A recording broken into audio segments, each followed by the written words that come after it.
Quest number 80, Zogre Flesh Eaters.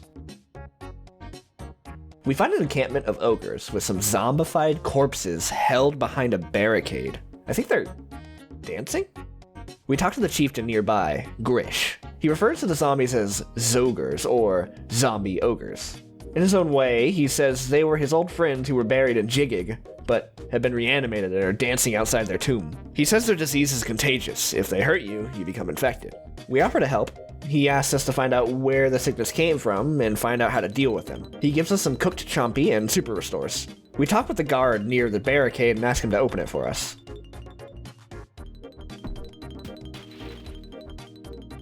We run past the undead and into the ogre burial grounds.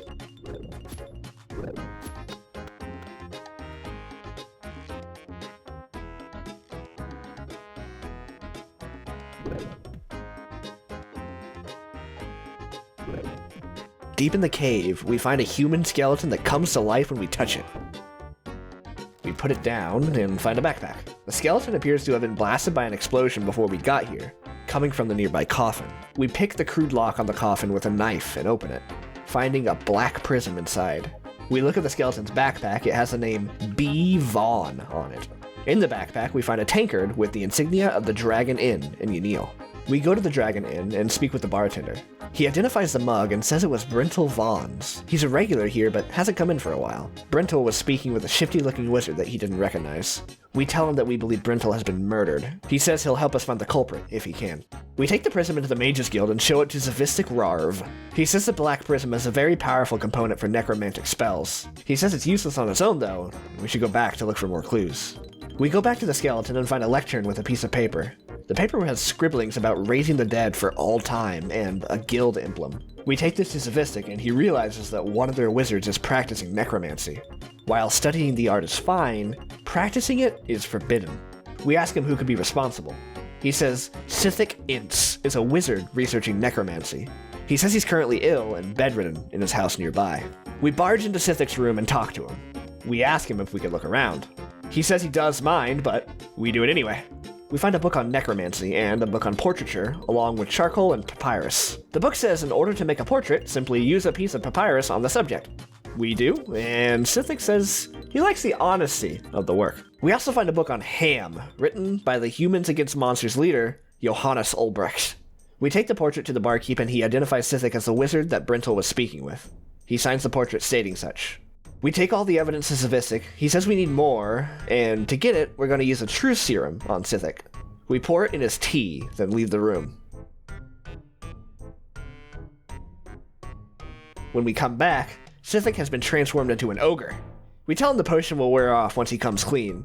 He says he conned Brentel Vaughn into casting the spell on the disgusting ogres. We ask him how to remove the spell. He says there's no way to remove it. The ogres will need to move. He says the only way to deal with the ogres is to block off the area and never go in again. He says they're vulnerable to what he calls a brutal arrow fired from a large bow. They're made from using nails instead of arrowheads.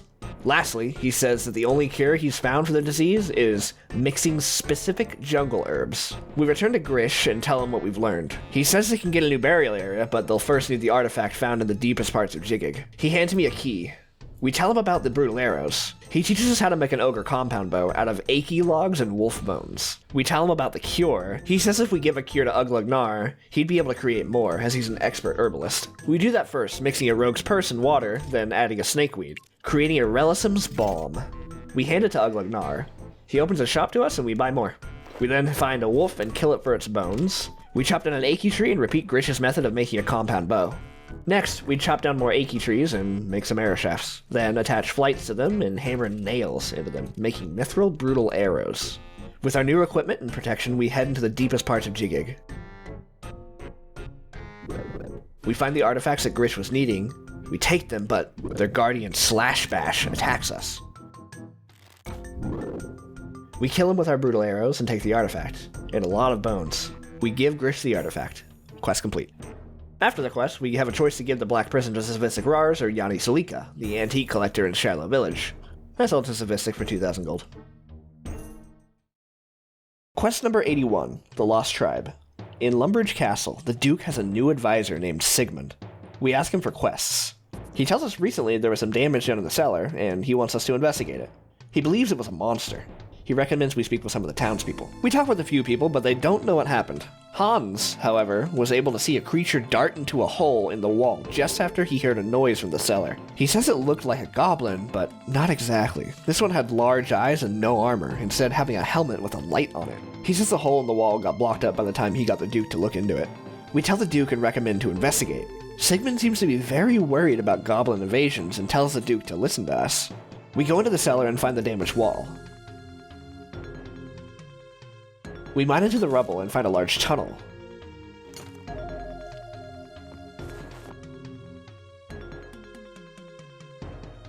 And find a brooch on the ground. We show the brooch to Horatio. Sigmund believes completely it was a goblin, but Horatio doubts the goblin's ability to craft something so nice. Sigmund says it must be stolen and we must retaliate immediately, starting by wiping out the goblins across the river.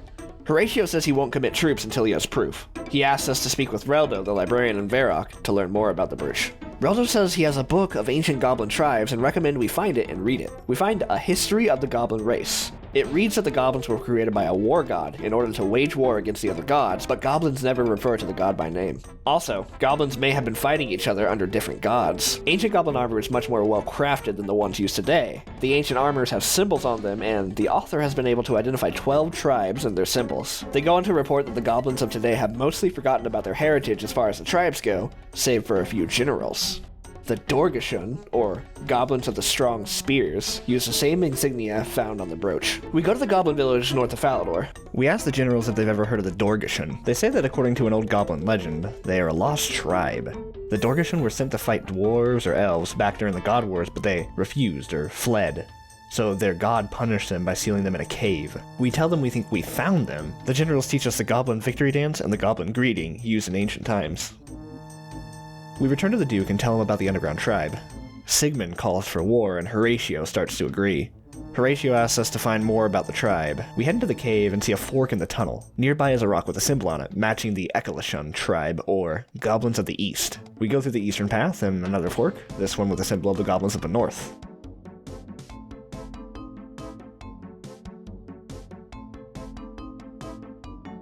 We repeat this pattern until we find a group of goblins with lanky features and giant eyes. And they speak in the common tongue. We try to talk with one, but he panics. We perform the goblin greeting that the generals taught us, which calms him down. He apologizes for panicking and says that the surface is taught as a place of violence. We ask him if he broke into the lumber's cellar. He says they were mining iron and accidentally broke in. He says they meant no harm and ask for peace. We return to Horatio. He says Sigmund found that some of the castle's silverware is missing from the cellar and blames the cave goblins. Horatio says he has no option but war unless they are returned. We steal a key from Sigmund and use it to open a chest in his bedroom. Inside, we find ham robes. We break into the ham hideout and find the missing silverware near the entrance. We take the evidence to Duke Horatio. He fires Sigmund immediately. Sigmund admits to trying to incite war against the goblins because of his prejudices. The Duke signs a peace treaty and requests to speak with the cave goblin leader to sign it. We return to the cave and this time are greeted by a friendly goblin who leads us through the tunnel. We speak with the goblin from before and he summons their headsman, Urtag. Horatio apologizes for the aggression and Urtag apologizes for the hole in the wall and offers to repair the damage. Horatio tells him just to leave it as a means of commerce between their lands. Horatio rewards us with the Ring of Life and Urtag rewards us with freedom to travel and use their minds. As the meeting comes to a close, we see Sigmund listening outside the door.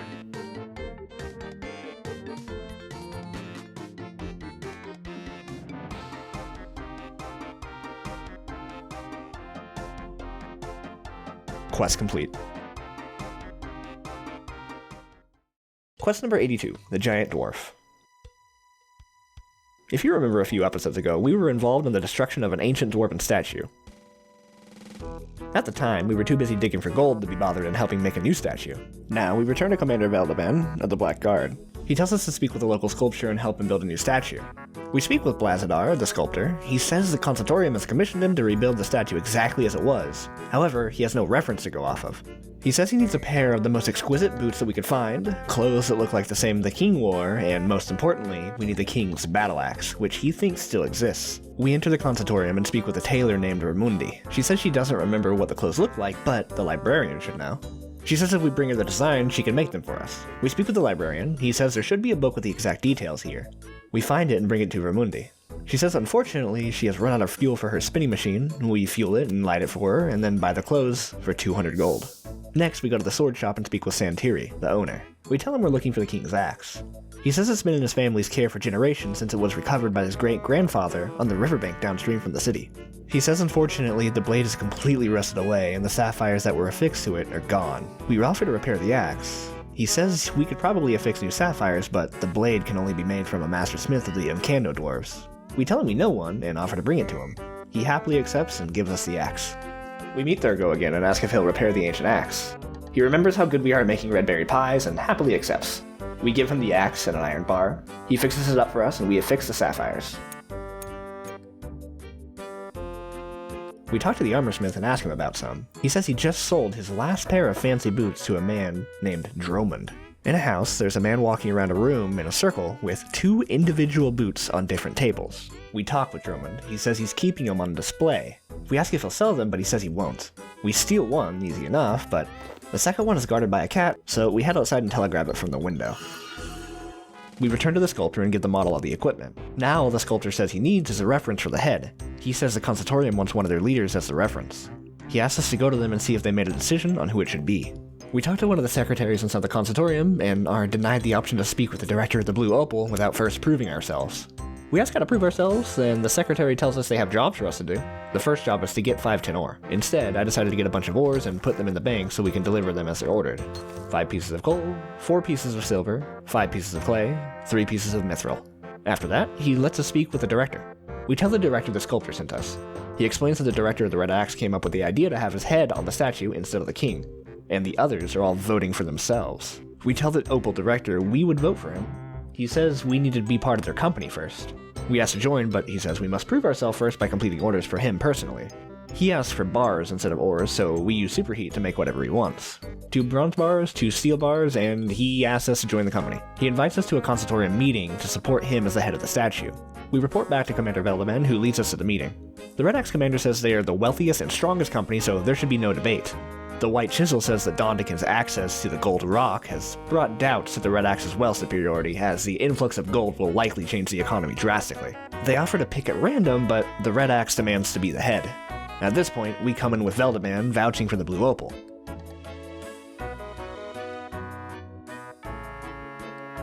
The Red Axe director says everyone will regret this and leaves. Some while later, the statue is completed with the Blue Opal director's head on top.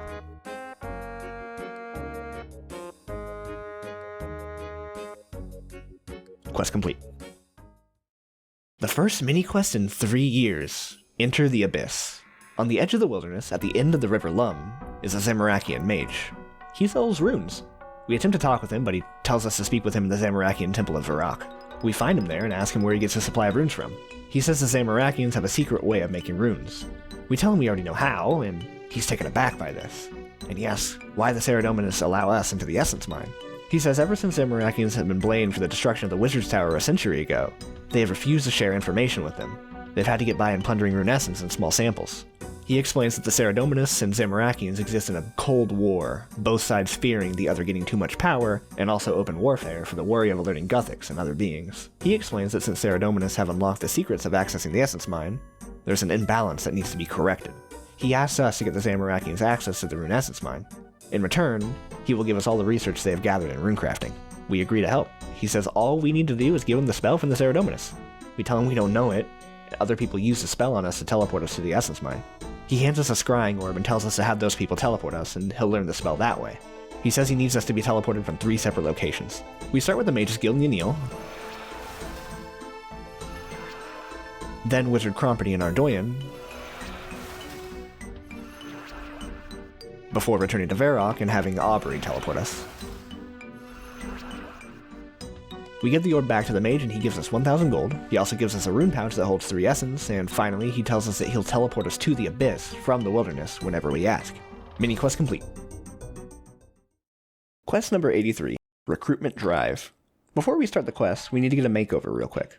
Oh my gosh, we have Leia hair. We speak with Sir Armic Vars in Falwar Castle and ask him for a quest. He says he doesn't have anything for us, but there's another organization that might. He asks if we wanted to put our name forward. We say yes, and he admits he's already done this before we even asked. The organization is called the Temple Knights, and we're to meet Certification in Falador Park for testing. We find him, and he asks if we're ready for testing. We tell him we are, and he blindfolds us and leads us to the training grounds. We find ourselves in a room that looks much like Falador, but clearly underground. Inside is Sir Rinichhood, who gives us a riddle in song. The answer is the first letter of each line. Fish.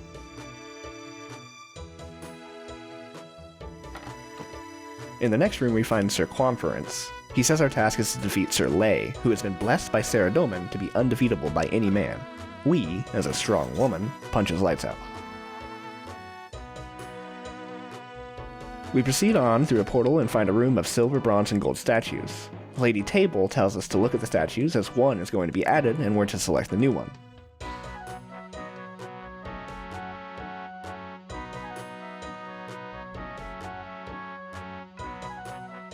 This one wasn't here before. Next room.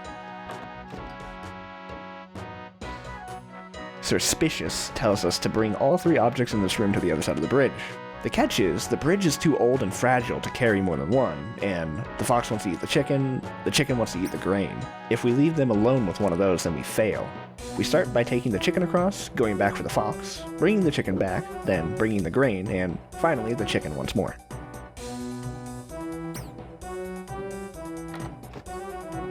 In the next room, Miss Cheevers tells us that all we need to do is leave through the door on the other side of the room. However, there's a stone door blocking us, and also there's a keyhole in the door behind it. We start by looting the room and taking a variety of chemicals, as well as a spade, a knife, and a cake tin. We use the Bunsen burner to burn away the wooden handle from the spade. We insert the spade into the door and pour cupric sulfate, then water on it, causing it to expand.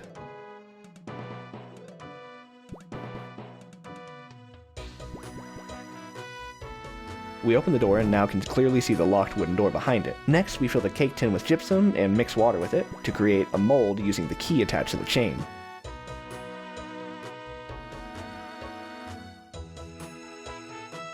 We fill the mold with cupric ore and tin powder, then put it in the Bunsen burner to make a bronze key.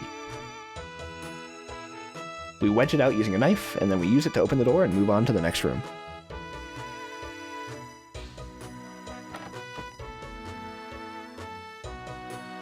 We find ourselves back in Falador Park, and Sir Tiffy congratulates us and welcomes us to the Temple Knights. Quest complete. After the quest, we're switching back to male, but my hair is all messed up. Gotta fix that. That's better. Quest number 84, Morning's End Part 1. Once again, we travel through the Irandar Pass and find the roving elves, this time speaking to Eluned. She says Arianwen has requested a meeting with me in Lieta. For those who don't remember, Arianwen is the person who stopped us before we delivered the letter to the king at the end of the Regicide quest. We tell her we don't know what Lieta is, so she leads us there. She brings us to Arianwen and hands us a teleport crystal. She says it will bring us back to Lieta. Lieta is pretty. We speak with Arianwen. Good day, RS3 Released. I've been hoping to see you. It has come to my attention that there are large numbers of those you know as mourners crossing the mountain pass through Arendar. Mourners? Here in Terenwen. But why? Why? It is quite simple, really, and it is hardly a big secret. Those you know as the mourners are in fact elves from the city. The big question is, why are they heading to Ardoyan in such numbers? Mourners are elves? But I thought they were the West Ardoyan Guard. This is what King Lothus would have you believe. We have been unable to infiltrate West Ardoyan. The Mourner God could identify us as enemy elves before we can even get close to the walls. They must be up to something new, something we have not anticipated. Alright, cut to the crux. What do you need me to do? That which we are unable to do. Penetrate the Mourner's hideout in Ardoyan without alerting them to your presence, find out why they are there, and what they are up to. So let me get this right. You want me to infiltrate the Mourners and find out their plans? And just how am I supposed to achieve that? I have no idea, but I know we can count on you. If I had a plan, I would share it with you, but I am lost for ideas. You have proved you are capable of such things in the past. As I said before, there have been sightings of mourners crossing the mountain pass. Alright, I'll see what I can do. We make our way back to Arandar and kill a mourner, then grab everything she drops. We teleport back to Lieta and read the scroll. It reads, "To whom it may concern, this is to certify that the bearer of this letter has passed all entry requirements for the Death Guard. Unfortunately, the trousers are ripped and the top is bloody." We go to the clothier in Lieta and ask her to mend the trousers for us. We give her some silk and bear fur and she says it will be a minute. While waiting, I try to get a second seed and get a drop on the first try. She gives us the repaired trousers. Next we go to Taverley and talk to Tegrid, who made a soap that can clean almost any stain. We ask to use some, but he says he needs it all. We steal a bar of soap from the basket and clean the top. Now we look like a mourner. We head to the Mourner HQ and into the basement.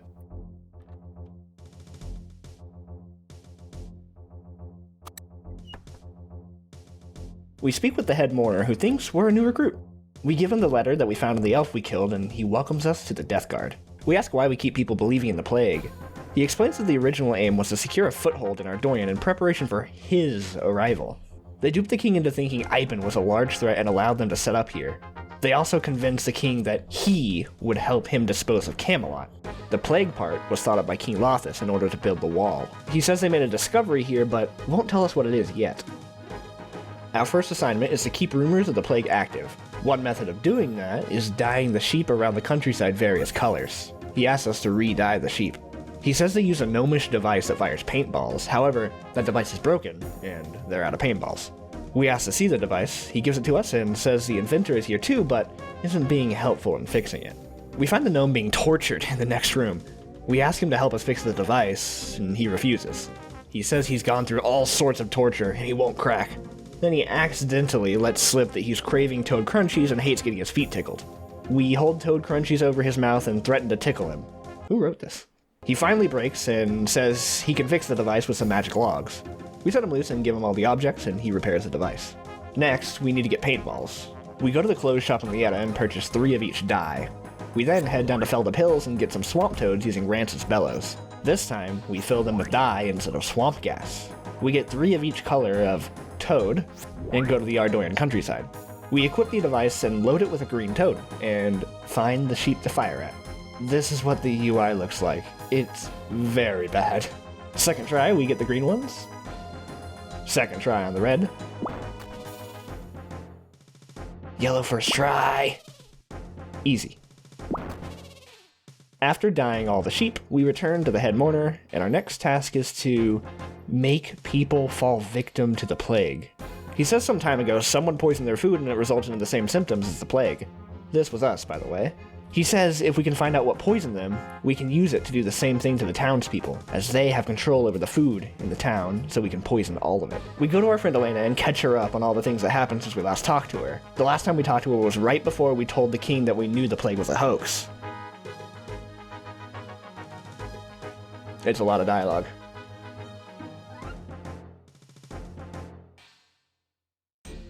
She agrees to help us poison the populace in order to gain more trust with the mourners. She says that she'll make sure we do it right so we don't kill anyone. We give her a rotten apple to study. She managed to isolate a byproduct of the mold growing on the apple that will cause non-fatal symptoms. She tells us to mash up a bunch of rotten apples and dissolve them into naphtha, strain out the apples, and then evaporate the naphtha with heat. We follow her instructions and poison 2/3 of the food supply of West Ardoyan.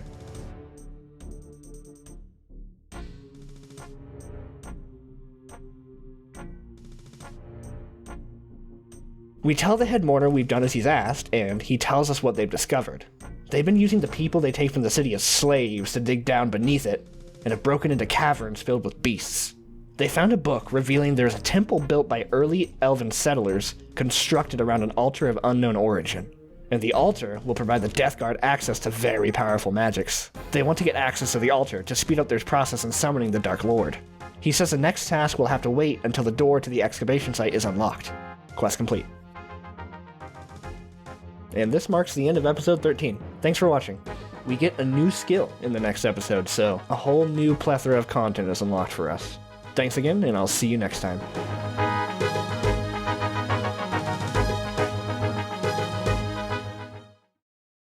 The dialogue in RuneScape sucks.